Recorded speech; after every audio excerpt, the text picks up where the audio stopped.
So welcome to our presentation on peripheral vascular disease, which is also known as PVD. So PVD refers to a circulatory disorder that affects any type of blood vessels. PVD can lead to coronary artery disease, stroke, and pulmonary embolus. So a blood vessel can be described as a tubular structure, as we can see in this diagram, and it's designed to carry blood through to tissues and organs. Veins, arteries, and capillaries are all classified as blood vessels. So the following image is an example of a healthy blood vessel, and here we can see oxygen-rich blood along with white blood cells, platelets, and plasma are able to pass freely through the structure in order to reach their target tissues. However, in the following images, we can see that of blocked vessels. And these vessels are characterized by the buildup of fatty material inside the vessel wall, which we can see as the yellow in both of these images. Blocked blood vessels can be characterized by hardening of the vessel as well, and this condition is known as atherosclerosis. So atherosclerosis is a gradual process, and as time moves forward, the artery becomes weakened, narrowed, or even blocked. And we can see here through the stages of atherosclerosis that we have a healthy artery moving down into a thrombus, which can be caused because of hypertension, and we start to get a plaque formation happening on the inside, and that plaque formation can actually cause a rupture or a blood clot because of it breaking off. So blood vessels in the legs are actually those that are most frequently affected when it comes to PVD, and this can lead to intermittent claudication in the lower legs, which can result in pain and non-healing ulcers in the legs or feet. However, other arteries that supply organs with blood, such as the kidneys, like in this diagram, can be impacted as well.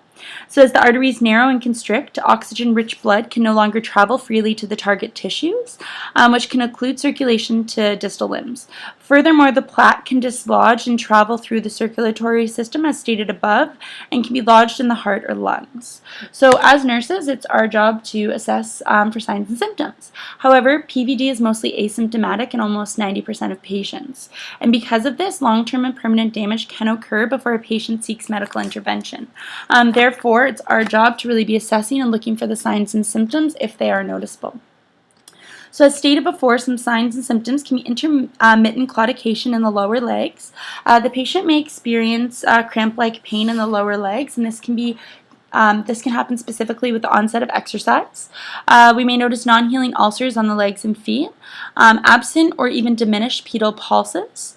Also, when doing abdominal assessments, we could be hearing brewery sounds in the femoral artery, which can be a sign of PVD, as well as delayed venous filling time in the extremities. And last but not least, abnormal skin color and cool temperature can be an indication of PVD as well. So patients that are most at risk for PVD are those that live with poor lifestyle choices, such as those who smoke. And those who have diabetes mellitus are also at risk for PVD, but it's specifically those who are not properly managing their symptoms. So there's a lot of nursing considerations when it comes to PVD that we want to be assessing for. One of the main ones is an elevated D-dimer level, and this is a fibrin degraded product, also known as FDP, and it's a small protein fragment which is present in the blood after a blood clot is degraded by fibroanalysis. Also, we want to be assessing for calf size and looking to see if one calf may be potentially bigger than the other, and this can be a sign of a PVD. Also, we want to be looking to see if the skin is warm or hot to touch, and we really want to be assessing when palpating distal pulses for weak or thready distal pulses. So this can be a result of lack of circulation to the peripheral extremities, and the site could also potentially even be cool to touch due to blocking of circulation. So if the pulse is potentially hard to detect, we would then use our Dopplers.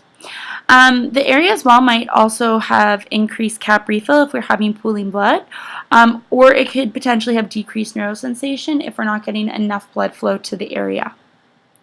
And last but not least, specifically with our diabetic patients, we want to be assessing for HbA1c levels, and this is to assess for neuropathy. So when it comes to diagnosis, as we stated before, we're going to be doing physical examinations of the body, but we also want to be assessing for ankle and brachial indexes, which is also known as an ABI, and this compares the blood pressure from the ankle to the blood pressure in the arm. Again, we want to be using our ultrasounds, also known as our Dopplers, to assess for peripheral pulses, and an angiography may be used as well, and there's a diagram we can see here to the right, and they may be recommended by physicians to assess the blood vessels within the extremities. And last but not least, we want to be doing blood tests, and these are used to measure cholesterol, triglycerides, and also rule out diabetes. So there's a couple treatments for PVD. First of all, we have our pharmaceutical interventions, and here we're going to be looking towards cholesterol medications, antihypertensives, antiplatelets, anticoagulants, and again, if our patients are diabetic, we want to be looking towards insulin and blood sugar management. Next, we have surgical options that we can look into. And there are different types of surgical interventions that can take place as treatments for PVD, but these surgical interventions need to be combined with lifestyle changes as well as medications in most cases. So our first example, as we have a diagram here, is our angioplasty, and this is a procedure where a small hollow tube, known as a catheter, is threaded through a blood vessel to the affected artery or vein. So there is a small balloon on the tip of the catheter is inflated to reopen the vessels, and it flattens the blockage into the wall, while at the same time it actually is stretching the wall of the vessel to increase blood flow.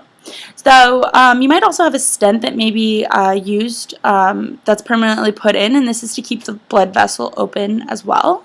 The next option we have is bypass surgery. So a graft bypass may be created using a vessel from another part of the body or a blood vessel made of synthetic fabric. So this technique allows blood flow around or to bypass the blockage of the narrowed artery or vein.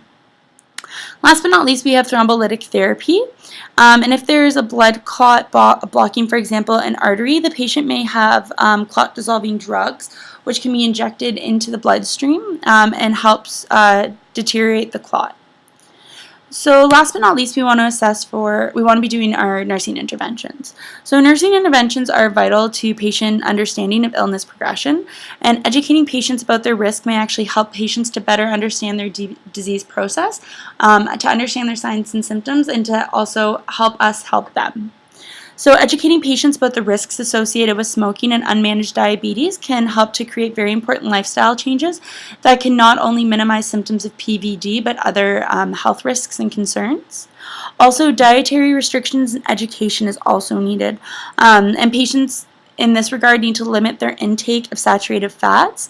As well, though, they need to be able to increase their level of exercise, and this can actually lead to decreased symptoms of PVD. And that is our presentation on PVD. Thank you for your time.